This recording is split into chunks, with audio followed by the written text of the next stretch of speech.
Assalamualaikum warahmatullahi wabarakatuh. Apa kabar sobat soter semuanya? Semoga kalian semua dalam keadaan sehat jasmani dan rohani, tidak kekurangan satu apapun, amin ya robbal alamin. Bab 5980 sampai 5996. Menghitung sejak dia kehilangan kesadaran, Ye Chen tidak tahu sudah berapa lama dia berkeliaran di ruang kosong. Sampai matanya, cahaya redup akhirnya muncul tiba-tiba. Pada saat ini, disertai dengan cahaya redup, ada juga rasa sakit yang hebat dan perasaan sangat tidak berdaya. Perasaan tidak berdaya ini bahkan tidak bisa mendukungnya untuk membuka matanya. Segera, dia merasa bahwa tubuhnya sepertinya diselimuti oleh semacam kehangatan. Perasaan hangat ini menghilangkan rasa sakit yang parah di sekujur tubuhnya sampai batas tertentu.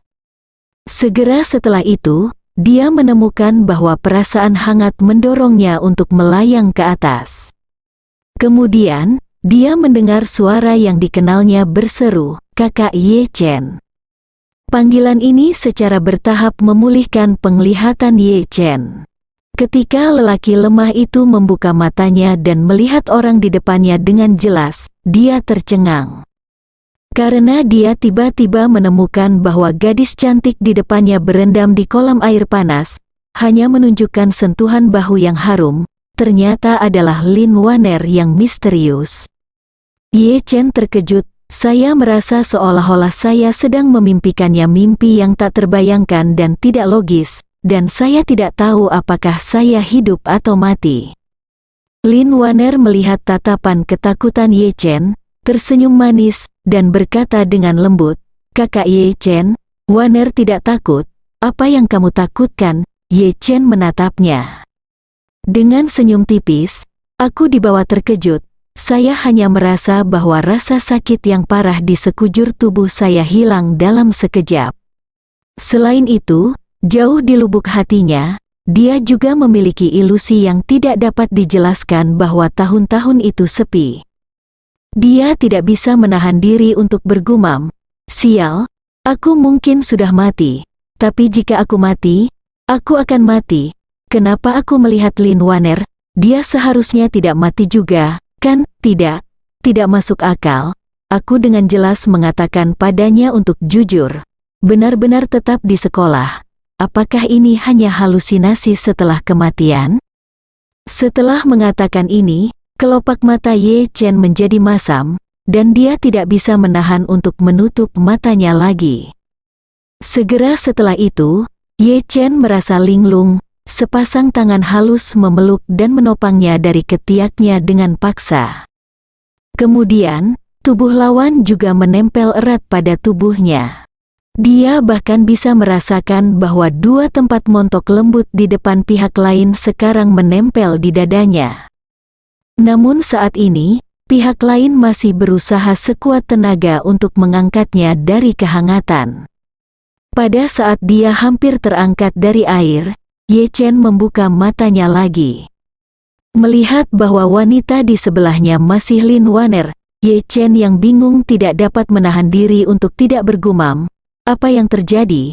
Apakah kamu juga mati?" Lin Waner buru-buru berkata, "Kakak Ye Chen, kamu belum mati, ini Waner tempat tinggal." Mendengar kata-kata ini, dia sepertinya disambar petir dalam sekejap, dan dia melihat sekeliling dengan mata terbelalak, dan dia sangat terkejut sehingga dia tidak bisa menambahkan dia. Dia masih ingat bahwa saat Chang Sengbo tiba-tiba berubah menjadi bom nuklir manusia, dia terluka parah dan langsung kehilangan kesadaran. "Saya pikir saya pasti akan mati, tetapi saya tidak menyangka bahwa ketika saya membuka mata, saya benar-benar muncul di kolam air panas di halaman lain Lin Waner, dan bahkan dipeluk keluar dari kolam air panas oleh Lin Wan." Telanjang? Lin Waner melihat Ye Chen tiba-tiba membuka matanya, dan wajahnya yang cantik langsung memerah ke belakang telinganya. Dia buru-buru berkata, "Kakak Ye Chen, jangan gugup, kamu benar-benar aman di sini. Jika kamu punya pertanyaan apapun, tetaplah di kamar. Waner akan menjelaskannya kepadamu." Ye Chen merasa otaknya benar-benar habis, dan dia tidak bisa memahami logikanya sama sekali. Pada saat ini, dia tiba-tiba teringat bahwa Lin Waner datang ke Jinling dengan identitas Lin Xiaowan, tetapi setelah melihatnya, dia terus menyebut dirinya Waner. Meskipun hanya ada satu perbedaan kata antara Xiaowan dan Waner, bagi Ye Chen, artinya luar biasa. Dia merasakan hawa dingin di punggungnya hampir secara instan, dan bertanya dengan lemah tetapi kaget, "Tidak, kamu? Apakah kamu ingat aku?" Lin Waner mengangguk, dan sambil menahan Ye Chen yang lemah untuk bergerak menuju kamar kerja, dia berkata dengan lembut, "Kakak Ye Chen menyelamatkan hidup Waner di Eropa Utara." Waner tidak berani lupa. Hati Ye Chen penuh kekacauan. Dia bergumam, "Kenapa? Kenapa kamu masih ingat? Mungkinkah kamu juga seorang biksu?" Setelah itu, dia merasakan kontak fisik antara dirinya dan Ye Chen, dan berkata dengan malu-malu, "Kakak Ye Chen, jangan tanya Waner. Setelah Waner mendudukkanmu, aku otomatis akan menempatkanmu di tempat tidur. Ceritakan semuanya dengan jelas, dan jangan berani menyembunyikan apapun." Ye Chen sedikit mengangguk. Dia tahu bahwa sangat sulit bagi Lin Waner untuk menahannya, dan dia juga ingin menggunakan kekuatan tubuhnya sebanyak mungkin untuk membantu Lin Waner berbagi beban.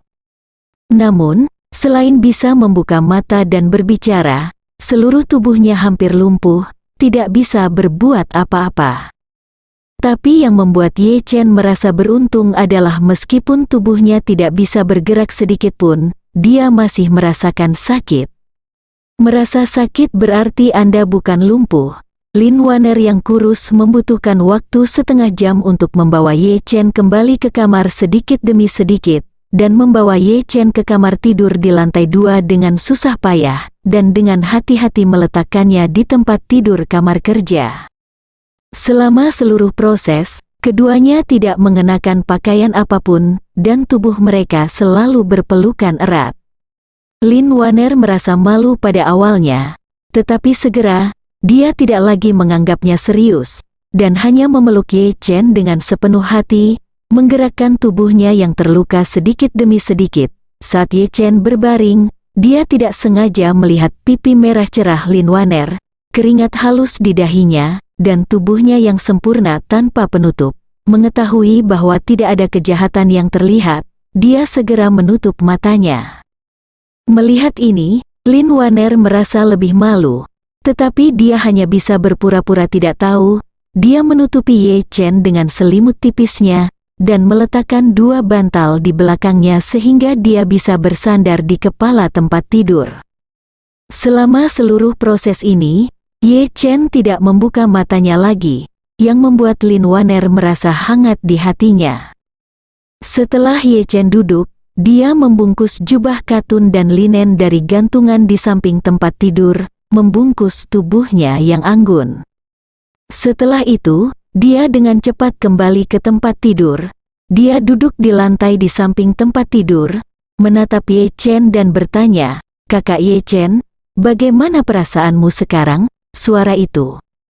Dan mendengarnya bertanya di sebelah telinganya, perlahan membuka matanya. Meskipun dia tahu bahwa Lin Waner tidak sederhana, dia juga tahu bahwa Lin Waner seharusnya bukan musuhnya, jadi dia membuka bibirnya yang pecah-pecah dan bertanya, "Nona Lin, kenapa aku ada di sini?" Lin Waner tersenyum dan berkata, "Jawab sebelum Anda mengajukan pertanyaan, izinkan saya memeriksa denyut nadi Anda." Kemudian, dia dengan lembut menarik tangan kanan Ye Chen keluar dari tempat tidur, meletakkan jarinya di gerbang denyut nadi Ye Chen, dan setelah merasakan denyut nadinya, dia berkata, "Kakak Ye Chen meskipun luka dalam serius, untungnya tidak mengancam jiwa." Ye Chen bertanya dengan heran, "Apakah kamu tahu keterampilan medis?" Lin Waner mengangguk, "Aku tahu sedikit tentang segalanya, tapi aku hanya tahu sedikit." Ye Chen hanya bisa menghela nafas, "Sebelum aku berangkat, secara khusus membawa banyak pil, tapi sekarang aku tidak punya apa-apa. Saat dia berbicara, dia memikirkan sesuatu, dan dengan cepat bertanya pada Lin Waner, ngomong-ngomong, tanggal berapa dan jam berapa sekarang? Ye Chen juga tidak tahu berapa lama aku tiba-tiba muncul di sini. Jika waktunya singkat, maka saya masih punya waktu untuk pulang dan menghancurkan surat yang ditinggalkan untuk Xiao Churan. Jika sudah lama, maka Xiao Churan mungkin sudah mengetahui rahasia saya. Melihat dia sangat gugup, Lin Waner dengan cepat berkata, "Kakak Ye Chen, jangan khawatir, Waner baru saja mendengar ledakan di pinggiran selatan, dan kamu muncul di pemandian air panas dalam beberapa detik, dan itu baru setengah jam sejak kamu tiba di sini." Ye Chen akhirnya menghela nafas lega saat mendengar ini. Lin Waner teringat sesuatu dari gumamannya sebelumnya, dan tiba-tiba tersenyum dan berkata, "Ngomong-ngomong pilnya." Setelah itu, dia segera bangkit, dan mengeluarkan 4 sen yang ditinggalkan Ye Chen untuknya dari kotak kayu, di samping tempat tidur 3 pil. Setelah itu, dia dengan cepat kembali ke Ye Chen, menyerahkan ramuan itu ke mulut Ye Chen, dan berkata sambil tersenyum, "Kakak Ye Chen, lihat, ramuan yang kamu tinggalkan untuk Waner akan berguna sekarang." Ye Chen berkata dengan canggung. "Hal-hal yang saya berikan kepada Anda tidak berguna bagi Anda, beraninya saya memakannya." Lin Waner tersenyum dan berkata, "Kakak Ye Chen, Anda tidak harus sopan kepada Waner. Lagi pula, Anda menyelamatkan hidup Waner, apalagi pil ini itu juga diberikan olehmu." Dia berkata, tanpa menunggu jawaban Ye Chen, dia langsung memasukkan pil itu ke mulut Ye Chen. Obat mujarab meleleh di mulut, dan efek obat murni langsung membuat Ye Chen merasa lebih nyaman di sekujur tubuhnya. Tubuhnya, yang sama sekali tidak bergerak, juga mendapatkan kembali beberapa mobilitas. Namun, cederanya terlalu serius. Dengan jumlah obat yang begitu sedikit, masih sulit untuk menyembuhkannya sepenuhnya. Cedera pada tulang, meridian, dan tiannya masih sangat serius. Saat ini, dia benar-benar kalah dalam pertempuran, kekuatan, dan dia takut bahkan anak berusia 3 tahun pun tidak bisa mengalahkannya. Terlebih lagi, energi spiritual di tubuhnya telah hilang sama sekali saat ini, dan obat semacam ini tidak dapat mengisinya sama sekali. Hanya dengan kembali ke Camp Elise's Hot Spring Villa dan meminum pil remodeling dan pil Pei Yuan dapat dipulihkan sepenuhnya. Namun, dia masih tidak peduli dengan pil itu saat ini, karena dia masih memiliki banyak pertanyaan yang dia harapkan akan dijawab oleh Lin Waner untuknya. Jadi, dia bertanya lagi, "Nona Lin, bagaimana saya muncul di sini?"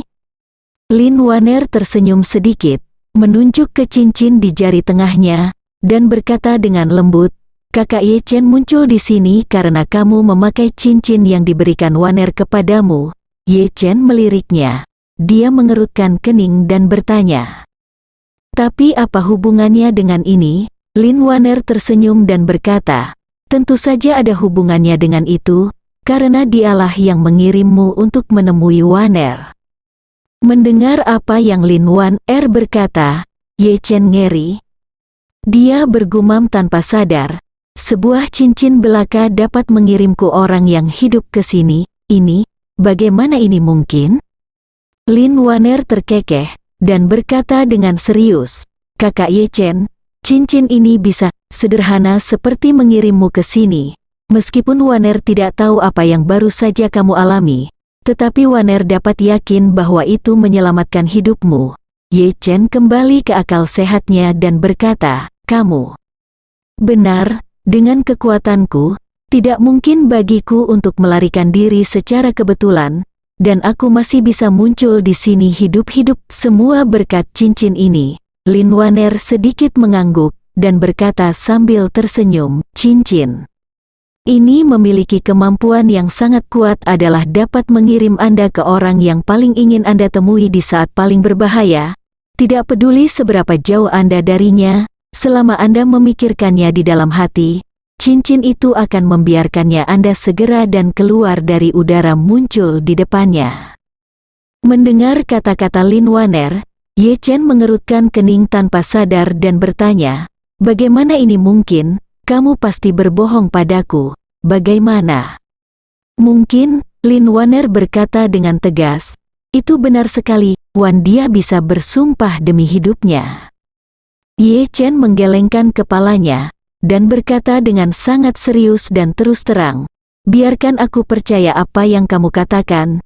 Cincin ini memang bisa mengirim orang ke depan orang lain. Tetapi ketika Su Changqing tiba-tiba meledak tepat sekarang, aku tidak memikirkanmu. Aku sedang memikirkan orang tuaku yang telah meninggal." Saat dia berbicara, Ye Chen tidak dapat menahan diri untuk bergumam lagi. "Tampaknya pada akhirnya, istriku berkedip dalam pikiran saya. Jika seperti yang Anda katakan, saya harus benar dikirim ke istri saya melalui cincin."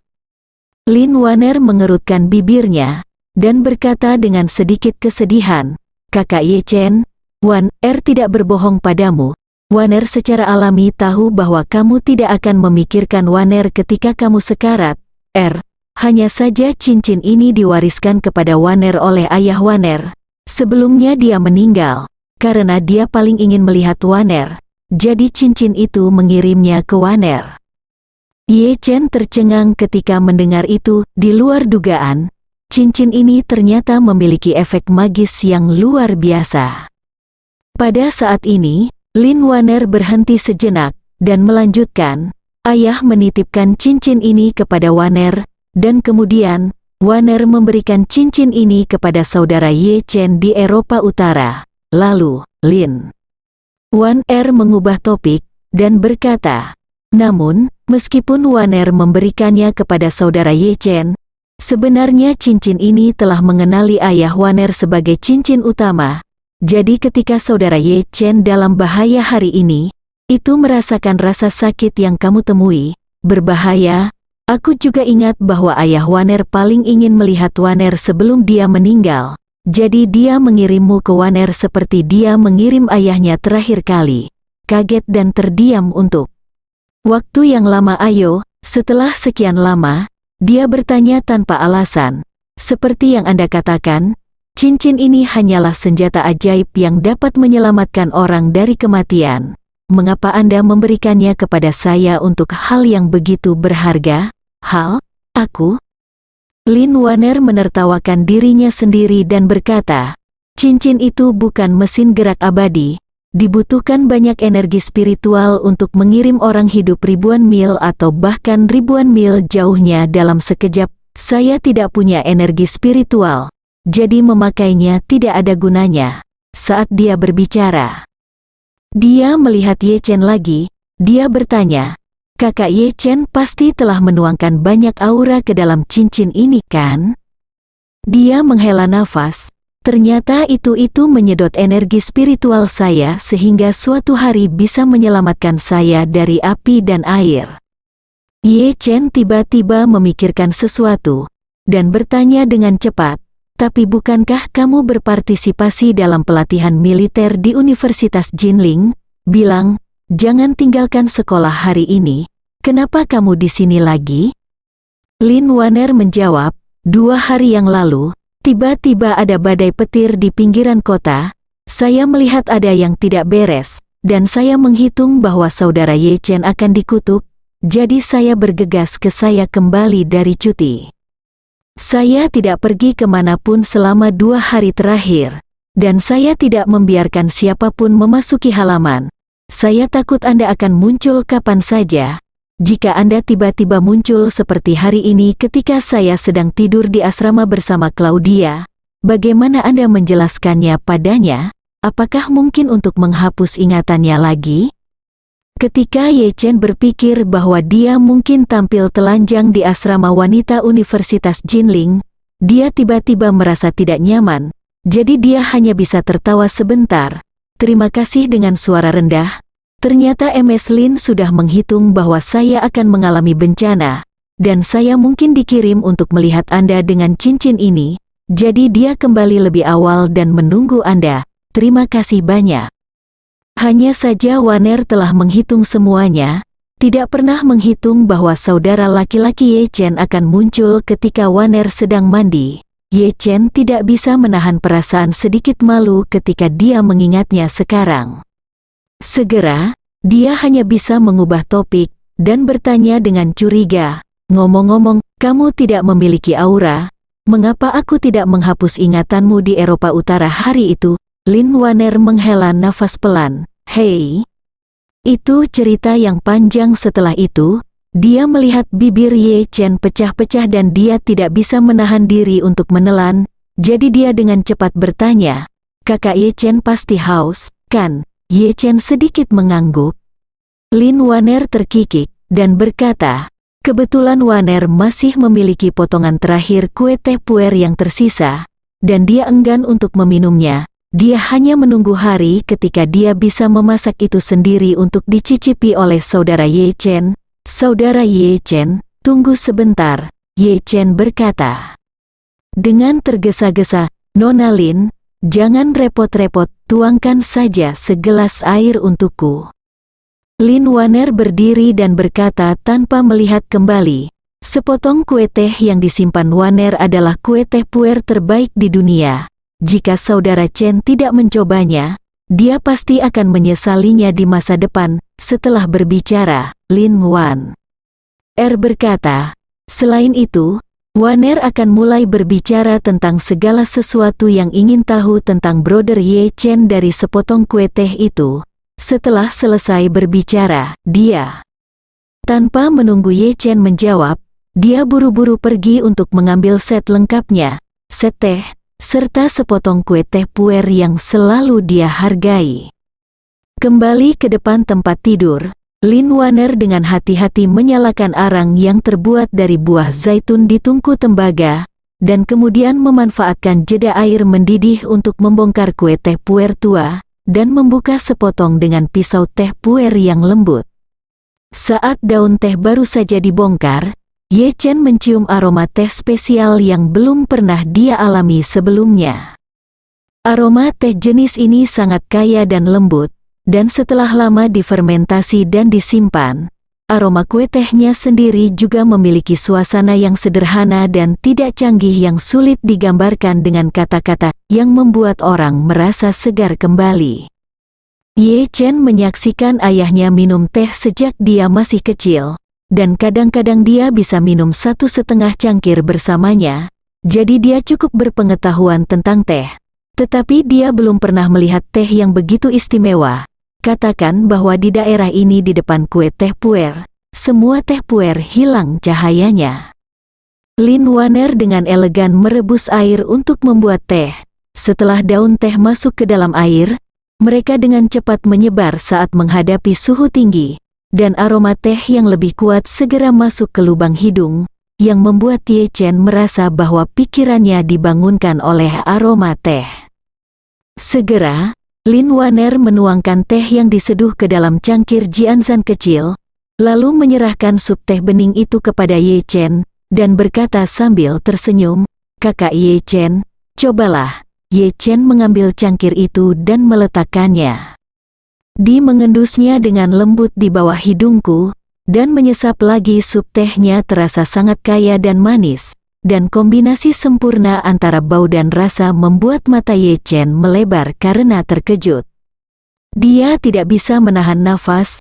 Teh ini sangat sempurna, pasti melampaui semua pengetahuan saya tentang teh puer. Bolehkah saya bertanya pada Nona Lin, dari mana Anda mendapatkan teh yang begitu enak? Tersenyum, Ye Chen brother. Teh kue ini dibuat 300 tahun yang lalu dari daun teh pohon teh puer kuno yang disebut induk teh puer.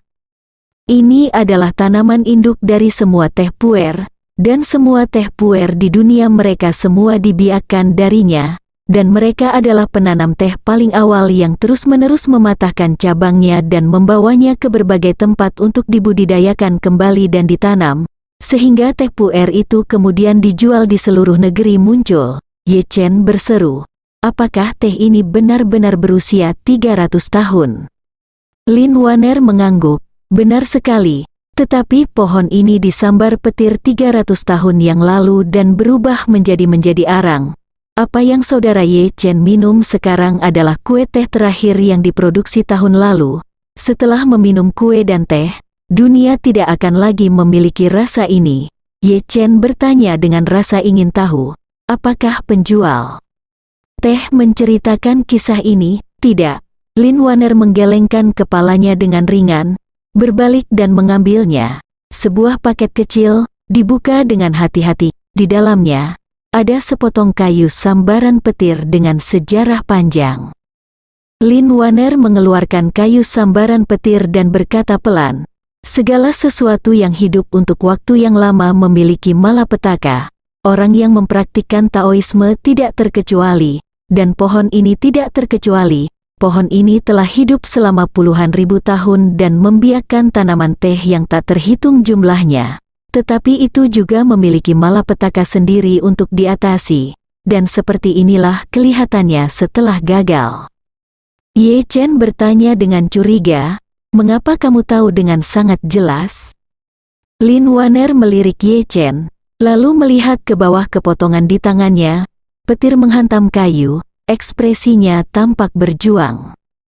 Setelah beberapa saat, dia mengangkat kepalanya dan menatap mata Ye Chen dengan mata jernih itu. Bibir merahnya sedikit terbuka dan dia berkata, karena 300 tahun yang lalu, keluarga budakku berdiri di tepi danau Tianqi di selatan Yunnan dan menyaksikan dengan mataku sendiri, melintasi malapetaka. Jangan lupa bantu subscribe, bagi Tuan dan Nona yang belum subscribe. Terima kasih, bersambung.